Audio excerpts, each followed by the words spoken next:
His speed, 234 miles an hour. And as we watch again, you see Billy Williams. He makes a very nice move off the starting line, but could not hold on as something broke, and Mark Oswald wins. Well, the number one qualifier jinx seems to have struck again. Billy Williams breaking something at half track. Where were you when he broke? I was about a half car length behind him, to tell you the truth. You know, I was glad to see it. Our car was shaking and spinning the tires a little bit, but other than that, it was all right. So he just instantly disappeared, huh? Yeah, he just instantly fell back.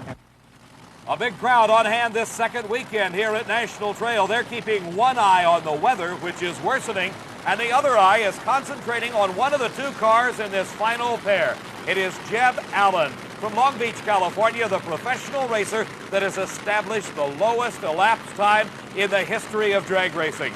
Jeb did it earlier this season under the watchful eyes of the Diamond P Sports cameras as he recorded a 5.62 second elapsed time at the Gator Nationals in Gainesville, Florida. Jeb in the thick of the chase for the World Championship. He is racing against Jim Head of Sunbury, Ohio. Head having worked his way up to Top Fuel Eliminator, starting in Competition Eliminator a few seasons ago, now driving one of the fastest accelerating cars in the world. The burnouts are completed for both drivers, approaching the starting line under the eye of the starter. When both cars are ready and set, starter Buster Couch will throw the switch that gives them the green light. It's Jeb Allen off first, but something breaks, and it is Jim Head who gets an easy ride in this first round. Jim Head, 6.27 seconds. His speed, 229 miles an hour. And for the third race in a row, a free ride as the competition breaks. We're at National Trail Raceway near Columbus, Ohio for the NHRA Springnationals. I'm Dave McClelland along with Steve Evans, and we're getting set for the first round of funny car eliminations. NHRA officials and track officials both watching the weather. The forecast calls for an increasing chance of rain this afternoon, and everybody wants to get this race over. The funny cars, fiberglass creations, the fiberglass replica body nestled over the tubular chassis and the drivetrain, much the same as the Top Fuel dragsters. This pairing will find Kenny Bernstein of Dallas, Texas, back after a several-year layoff against Dale Armstrong of Torrance, California, who has quite a story. A week ago, Californian Dale Armstrong rode out a funny car fire so hot that it completely burned up his fire suit. Look at this glove here. Burned off the parachutes, burned up the body, just about destroyed the car, but you look okay except for maybe a little wound on the nose there.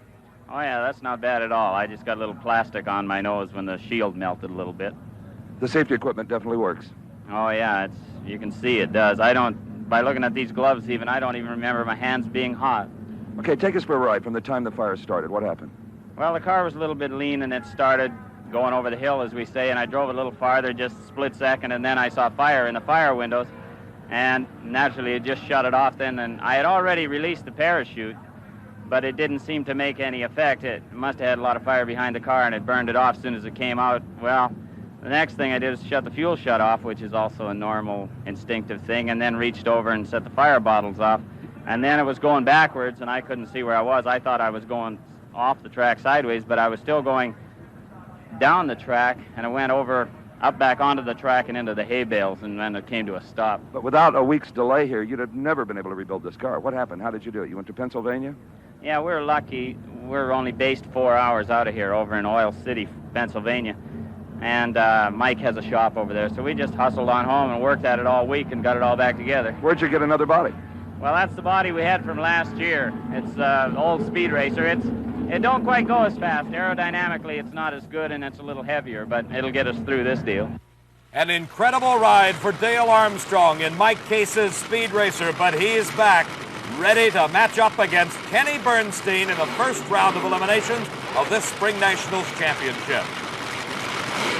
Bernstein, having laid out of the sport for about 4 years, came back a couple of years ago with one of the finest operations in the business. He qualified extremely well here and is racing against Armstrong, trying to make his first Spring Nationals victory a reality. Armstrong and Bernstein close in the middle of the course. It's a close race with Kenny Bernstein pulling it out at the finish line. A fine elapsed time of 6.18 seconds. His speed over 238 miles an hour, using both parachutes to bring him to a safe stop. Bernstein, the winner over Dale Armstrong. As we watch again, we see both cars, when the tree goes green, they seem to leave together and stay that way until they get just about to the end of the quarter mile. And at that point, watch now for the strong charge by Kenny Bernstein. Here he comes, and he pulls it out over Dale Armstrong by just about a full car length. Bernstein coming to a halt, taking off his fire suit, waiting for the crew to make that some 3/4 of a mile trip down to pick him up. He takes his time and folds up his parachute and gets ready to head back to the pits as the next pair of cars do their burnouts.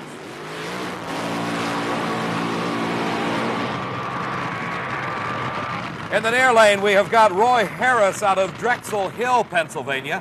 Harris out on his own this season after driving for a car owner last year.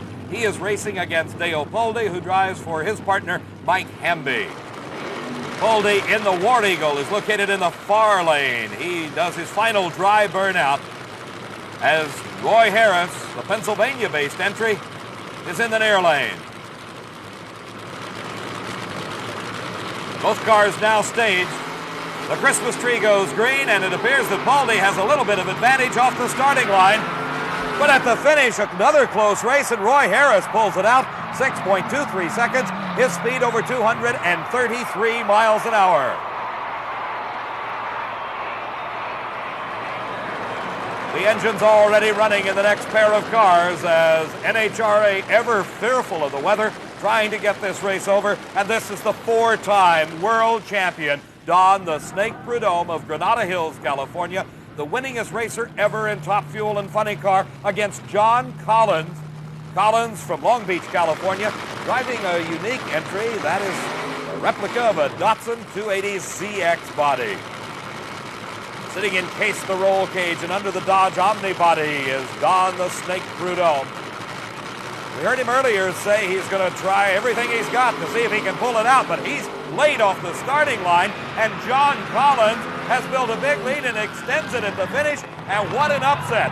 John Collins defeating Don Prudhomme, 6.20 seconds at over 239 miles an hour, but that's where it counted, right at the starting line, as you saw John Collins just pull that big lead, and at that point it was all over for the Snake. Collins keeps right on going, and as you can see at the finish line, Don Prudhomme is nowhere to be seen. John Collins has a big grin on his face, and it's well-deserved. Congratulations. When you beat that man, you've beaten the best. I'll tell you, Steve, it's been a long week here for the last 10 days, and last week the car caught on fire on Thursday, and we destroyed our last engine. We got another motor in the car, and looks like it's going to work out pretty good right now. In the near lane is the car of Roland Leong, the Hawaiian, driven by Mike Dunn. This is a second-generation drag racer. He is the son of the fireman himself, Jim Dunn. Mike Dunn is racing against Tom Anderson, who drives for Jim Ouimet. With an arrow pointing inside the cockpit to tell you where Tom Anderson resides. He is concentrating now on getting a good leave against young Mike Dunn. He is a 23-year-old racer. Dunn, the son of Jim Dunn out of La Mirada, California, and smoking the tires in Roland Leong's car. It's still a close race, but at the finish line by about a half a car length, Tom Anderson wins it, 6.37 seconds to 6.41 seconds for Dunn. Just 0.04 of a second separating these two cars in their elapsed times, as it is Tom Anderson winning. Right there you saw the tires going up in smoke. That means he lost traction in Roland Leong's Hawaiian. For Tom Anderson, it looks like the motor starts to go away, but he holds on long enough to take the win. Our next pair, the Showtime Corvette of Tom Hoover out of Minneapolis, Minnesota. Hoover, one of the true longtime greats of this sport. He's got a lot of savvy. He raced Top Fuel dragsters, then funny cars. He's been in it over 15 years. He's racing against the dean of funny car racers. That is Cheryl Greer from Warner Robins, Georgia, driving now the Sting of Larry Kugel. Greer has been down many a racetrack in his career, but he is one of the finest rides now with Larry Kugel. Tom Hoover, his 74-year-old father, serves as his crew chief, and they travel the country following the championship drag racing circuit. Closely matched off the starting line, Hoover pulling away immediately, and a big win for Tom Hoover. Both his parachutes out, the quickest elapsed time of the first round of racing, 6.12 seconds at over 226 miles an hour. It is Tom Hoover winning his first round match against Sherrill Greer. It is really getting dark. We're beginning to see the flames coming off the headers of these cars, indicating the weather is worsening. This is Billy Meyer out of Waco, Texas, known as Waco Willie throughout the drag racing circles. Started his racing career at the age of 16, driving a funny car. He is one of the greats against one of the newcomers, Fuzz Miller out of Austin, Texas. Miller coming on strong this season, driving the Pandemonium car. Gotta remember Bernie Lewis in checking things over. But all of a sudden, here is something going on. They're telling him to shut it off. They're indicating it is raining at the finish line, the shutdown area of the track. It is dry at the starting line, but the rain at the finish line has caused him to halt the racing for the moment. The crowd trying to find some place to go, to find some shelter. At the finish line, they've already found the shelter, and we'll be back to keep track of the rain and the racing at the Spring Nationals. The pattern of the day at National Trail Raceway near Columbus, Ohio, thunder and lightning, as 3 separate storm systems have moved through the area since we shut off racing about 2 hours ago. For Fuzz Miller and Billy Meyer, it has been get ready, then shut it off and wait. That's right, 3 times they came to the starting line and were forced to shut it off. The spectators finding other things to do. NHRA officials headed by Competition Director Steve Gibbs, utilizing a helicopter and a jet track dryer to get the track ready. Now it's race time. Billy Meyer and Fuzz Miller have got them lit one more time, and they're going to try it this time. The storm seemed to have moved out of the area, and hopefully the racing can continue for some period of time. Crew Chief Bernie Lewis talking with Fuzz Miller, making sure everything's okay. For Billy Meyer, the professional racer from Waco, Texas, a lot of racetracks have come and gone since he started in this sport at the age of 16. These 2 cars, both from Texas, marking part of the new nitro power that has come to dominate in Top Fuel and funny car racing, and Fuzz Miller with a big upset over Billy Meyer. The time only 6.40 seconds, not that good, but already NHRA crew has got 2 more cars lit on the starting line, and Trip Shoemake and Craig Epperly will be the next pair of cars down the track. Driving the car in the near lane is Craig Epperly, a 24-year-old rookie out of Downey, California, matched up against the old veteran Trip Shoemake. Driving for Johnny Loper out of Phoenix, Arizona, Shoemake, winner of the most recent Southern Nationals down in Atlanta. Steve Evans has had a chance to catch up with Fuzz Miller and ask him about that upset. Well, in 3 seasons of trying, Fuzz Miller has finally got his 2nd win light in national event competition, but boy, there's a lot of oil, Fuzz. All it is, there's a blown gasket. Should be no problem. Tell me about the race with Billy Meyer. Well, I never saw him till the end. Just let off the light. One, and then the oil popped out. Both cars in the 640s. We expected a little better than that, really. Well, we were too, but the humidity's been changing along with the air density, and it's been going up and down, and we've been in the car. It rains on you. You get back out. You make so many changes, it's just hard to adjust. Craig Epperly in the near lane. You see the fiberglass body just rocking from the some 2,000 horsepower. The same for Trip Shoemake in the far lane. And look at Epperly go off the starting line.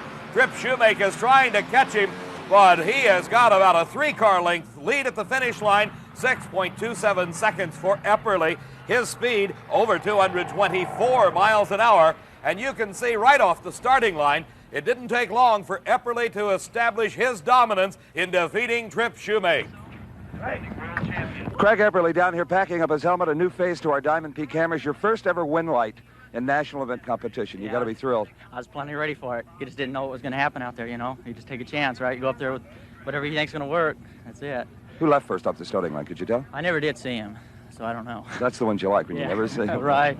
A very happy Craig Epperly. Meanwhile, back at the starting line, the famed Blue Max, the defending champion, getting started by crewman Fred Miller. Raymond Beadle, the driver, nodding his head, saying, okay, let's go. Bring the body down. The fiberglass replica body dropping down over that some 2,000 horsepower engine as Raymond Beadle gets ready to defend his Spring Nationals title. He is also the reigning world champion. He'll be racing a former Spring Nationals champ back in 1977. Bob Pickett won all the marbles in Funny Car Eliminator.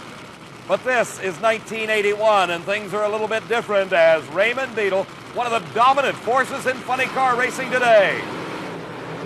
And up in smoke goes Bob Pickett. He heads towards the guardrail as Raymond Beadle streaks to the finish line. and wins the race. Bob Pickett, he's okay, but he lost control for a moment as Ray Beadle at 6.20 seconds moves to round number 2. We see here Bob Pickett leaving the starting line. Everything's okay. Then a little tire shake. They lose traction. He heads to the guardrail, but brings it under control. Raymond, you've been sitting around so much, a week's delay, several delays today. It just keeps raining. Does that bother even a veteran like you? I mean, just get a little edgy? Well, yeah, we lose a lot of the momentum. You know, we was all ready and qualifying. Everyone was fired up, so naturally you lose a little bit of it when you had to wait a week. Then we got ready today. You get pumped up, then down, up and down.